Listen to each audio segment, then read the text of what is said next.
right, Lions, 49ers, almost game time. And before game time, I really was reminded of a secret weapon that the Lions have that we've kind of not been talking about. We talked about him, then he got injured. Now he's back, and he's got to have a huge game today for the Lions. So PFF put out a list of guys that really unsung heroes on each team that maybe don't get the credit, that are secret superstars. And the Lions have Aleem McNeil, and he is really good. In just 13 games, he's got 34 pressures and a career high 5 sacks up the middle.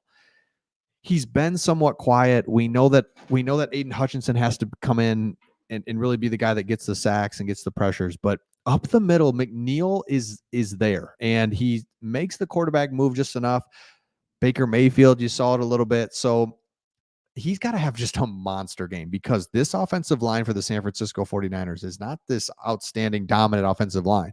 So Aleem McNeil has to be the secret weapon that we're not talking about. We know we have in our secondary. We know our linebackers. We know Aiden Hutchinson. Who's going to step up in that interior defensive line? Got to be there. I mean, it's just that is where in these big games can you affect the passer. Otherwise, man, these quarterbacks at this stage are so good and they're comfortable and the schemes are so good and the weapons. It's too hard to overcome that. So Aleem McNeil is somebody that we're really looking for and hoping that he can make something happen. Let me know in the comments who you think has to play well. If the Detroit Lions are going to win this game, then who has to play well?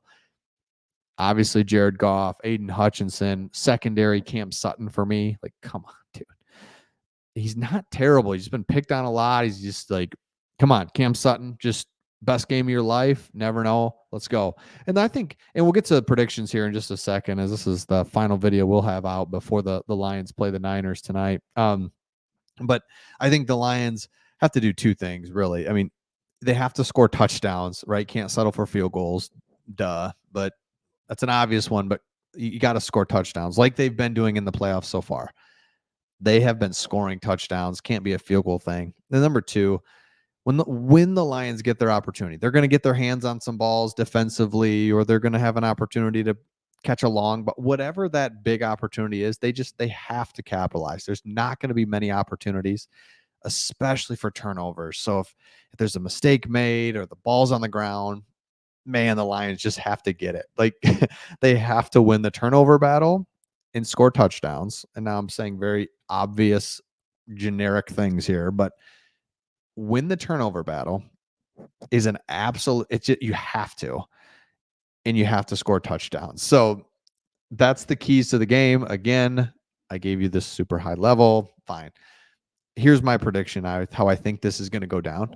I think the Lions are going to stall out offensively.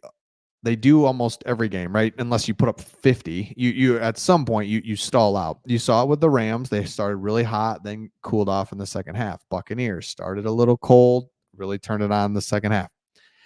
When the Lions go through those offensive, maybe a 3 and out, maybe a turnover, hopefully not, then can the defense hold on for, it's going to be about 2 or 3 series where the defense has to hold them to a field goal, 2 field goals, a touchdown, and then maybe 2 3 and outs, right? It can't be, they can't score on all those possessions. When our offense goes cold, it will. It will.